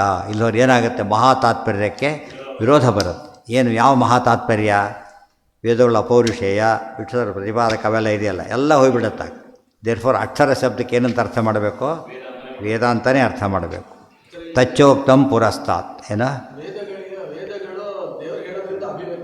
ಹೌದು, ತಪ್ಪೇನಾದರೆ ಆಗೋದು ಯಾಕಾಗೋದಿಲ್ಲ? ಎರಡೂ ಪ್ರೂವ್ ಆಗಿದ್ದಾಗ ಇತರ ಆಶ್ರಯ ಬರೋದಿಲ್ಲ. ದೇವರಿದ್ದಾನೆ ಎಂಬುದು ಪ್ರೂವ್ ಆಗಿದೆ, ಅಪೌರುಷ ಅಂತಲೂ ಪ್ರೂವ್ ಆಗಿದೆ, ಇಂಥ ಬರೋದಿಲ್ಲ. ಯಾವಾಗ ಬರುತ್ತದು? ಒಂದು ಪ್ರೂವ್ ಆಗದೆ ಇನ್ನೊಂದು ಹೇಳಿದರೆ ಏನಾಯ್ತದು? ಇನ್ನೊಂದು ಹೇಳಿದ್ರೆ ಏನಾಗುತ್ತದು? ಅದು ಇಂಟರ್ಡಿಪೆಂಡೆನ್ಸ್. ಎರಡನ್ನು ಪ್ರತ್ಯೇಕ ಪ್ರೂವ್ ಮಾಡಿ ಹೇಳಿಬಿಟ್ರೆ ಏನಾಗೋದಿಲ್ಲ? ಇಂಟರ್ಡಿಪೆಂಡೆನ್ಸ್ ಆಗೋದು. ವೇದದಿಂದ ದೇವರು ವೇದಿತನ ಅದು, ಆ ವಿಷಯವೇ ಬೇರೆ. ಅಪೌರುಷೇ ಹೋದಲ್ವ ವಿಷಯ ಸೇರಿಲ್ಲ ಅಲ್ಲಿ. ವೇದ ಏನು ಹೇಳುತ್ತೆ ಅಂತ ಪ್ರಶ್ನೆ. ಯಾಕೆ ವೇದ ಒಪ್ಪಿದವರು ಕೂಡ ದೇವ್ರನ್ನ ಒಪ್ಪದೇ ಇದ್ದವರು ಇದ್ದಾರಲ್ಲ. ದೇರ್ಫೋರ್ ವೇದ ದೇವ್ರನ್ನ ಹೇಳುತ್ತೆ ಎಂಬ ವಿಚಾರ ಸಪ್ರೇಟ್. ಅದು ವೇದ ಅಪೌರುಷ ಎಂಬ ವಿಷಯವೇ ಸಪ್ರೇಟ್. ಅದು ನಾವು ಒಂದಕ್ಕೊಂದು ಲಿಂಕ್ ಮಾಡಿಲ್ಲ. ದೇವರು ಸಿದ್ಧವಾದ ಮೇಲೆ ವೇದ ಸಿದ್ಧವಾಗುತ್ತೆ ಅಂತ ಹೇಳಲಿಲ್ಲ. ವೇದಗಳ ಒಂದು ಅಪೌರುಷೇಯತ್ವ ಹೇಗೆ ಸಿದ್ಧವಾಗುತ್ತೆ? ಸ್ವತಃ ಸಿದ್ಧತ್ವ ಆಗ್ತದೆ. ಅಪೌರುಷೇಯತ್ವ ಸ್ವತಃ ಏವ ಸಿದ್ಧಂ ಅಂತ ಹೇಳ್ಬಿಡುತ್ತೆ.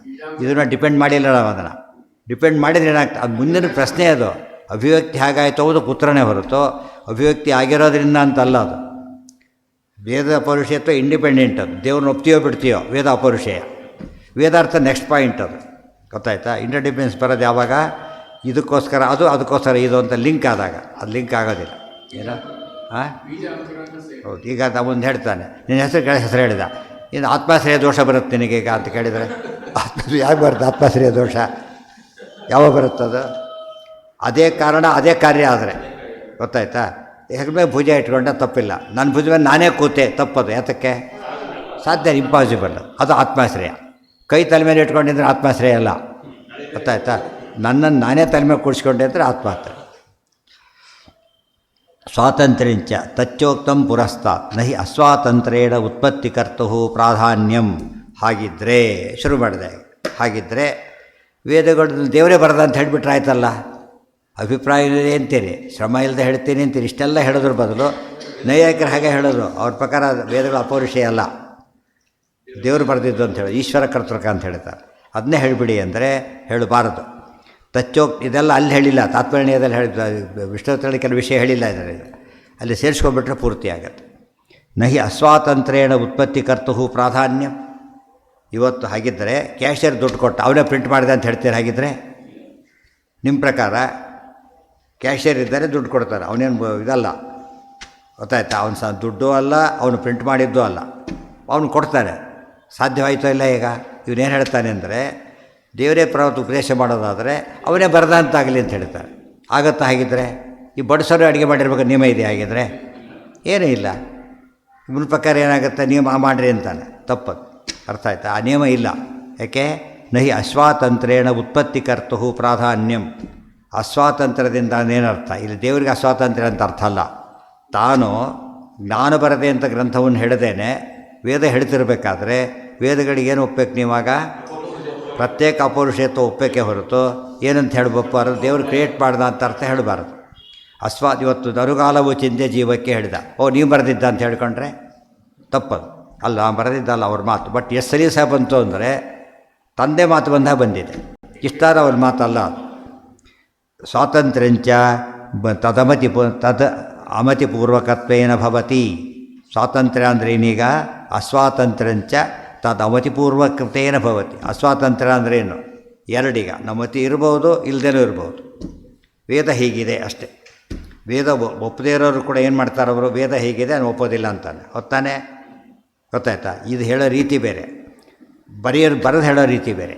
ಆದ್ದರಿಂದ ತದ್ ಅಮತಿಪೂರ್ವಕತ್ವೇನ ಭವತಿ. ಅಸ್ವಾತಂತ್ರ್ಯ ಅಂದ್ರೆ ಒಂದೇ, ಅಮತಿಪೂರ್ವಕ ಅಂದ್ರೆ ಒಂದೇ. ಅಮತಿಪೂರ್ವಕ ಅಂದರೆ ಬರೀಬೇಕಾದ್ರೆ ನಾನು ಬರೀತೇನೆ ಅಂತ ಬಂದರೆ ಅದು ಸ್ವಾತಂತ್ರ್ಯ. ನಾನು ಬರೆದಿದ್ದಲ್ಲ, ಇನ್ನೊಬ್ಬರವ್ರು ಹೇಳ್ತಿದ್ದೇನೆ, ಮುಗಿದೋಯ್ತಲ್ಲಿ. ಈ ಅಸ್ವಾತಂತ್ರ್ಯ ಏನಲ್ಲ ಇದು. ಈ ಅಸ್ವಾತಂತ್ರ್ಯ ಅಲ್ಲ, ನಾನು ಬರೆದಿಲ್ಲ ಅಂತ ಹೇಳೋದಕ್ಕೆ ಆಧಾರ ಇದು. ದೇವರೇನು ಹೇಳ್ತಾನೆ?